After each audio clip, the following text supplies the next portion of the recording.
नमस्कार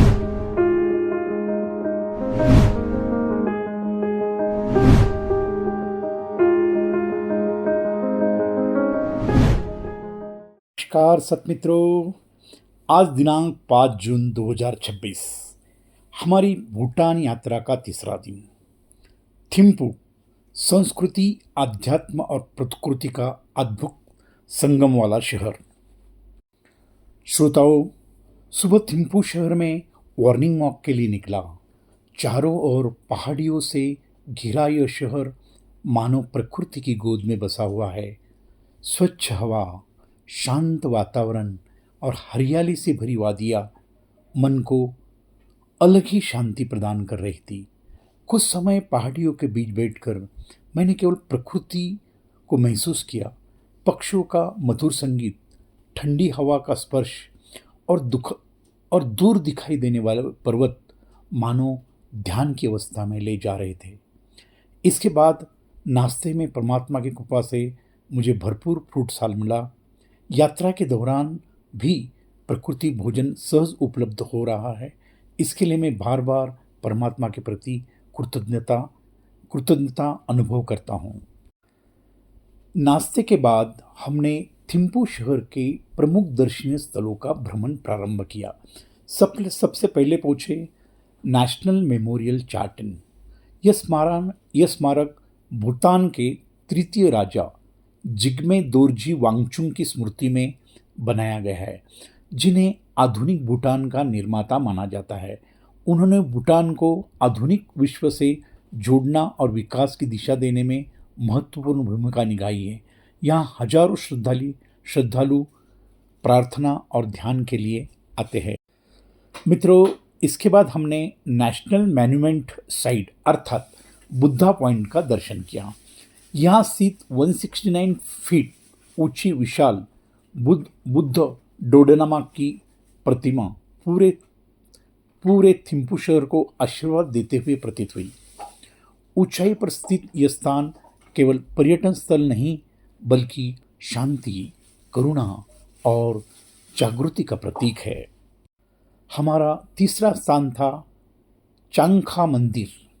ये भूटान के सबसे पुराने और पूजनीय मंदिरों में से एक है। यहाँ स्थानीय लोग अपने बच्चों के लिए आशीर्वाद लेने आते हैं। मंदिर की शांति और आध्यात्मिक ऊर्जा विशेष रूप से महसूस की जा सकती है। इसके बाद हमने रॉयल टाकिन प्रिजर्व का भ्रमण किया। मित्रों, टाकिन यह प्राणी भूटान का राष्ट्रीय पशु है। इसकी आकृति देखने से ऐसा लगता है यह मानो गाय और बकरी का अद्भुत संगम हो। भूटान की सांस्कृतिक मान्यताओं में विशेष स्थान है। फिर हम पहुंचे सांगायांग व्यू पॉइंट। यहाँ से पूरा थिम्पू शहर दिखाई देता है।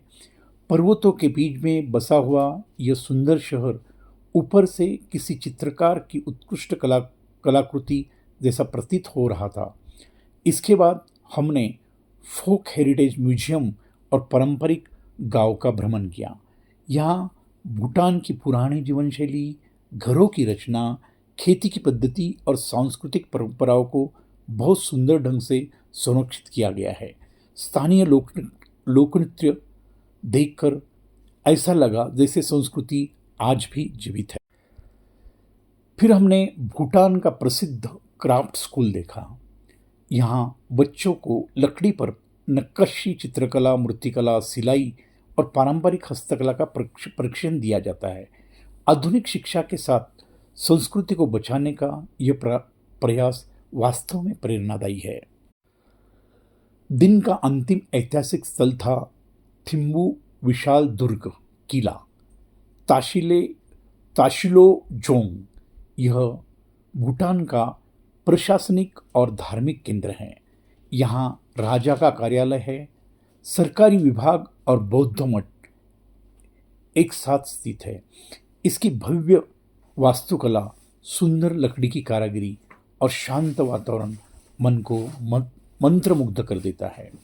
संध्या समय हमने स्थानिक बाजार में घूमने और खरीदारी करने का अवसर मिला। यहाँ के लोगों की सरलता, अनुशासन और मुस्कुराता हुआ स्वभाव विशेष रूप से प्रभावित करने वाला था। आज पूरे दिन एक बात बार बार अनुभव आई। भूटान केवल एक देश नहीं बल्कि एक जीवन शैली है। यहाँ विकास है परंतु प्रकृति के साथ। यहाँ आधुनिकता है परंतु संस्कृति के साथ। यहाँ समृद्धि है परंतु शांति के साथ। आज की यात्रा ने मुझे फिर याद दिलाया कि वास्तविक सुख बाहर की वस्तुओं में नहीं बल्कि प्रकृति, संस्कृति और अपने भीतर की शांति से जुड़ने में है। कल फिर मिलेंगे भूटान यात्रा के लिए अनुभवों के साथ। धन्यवाद। आपका सतमित्र, प्रकृति और परमात्मा का सेवक रमाकांत जाधव।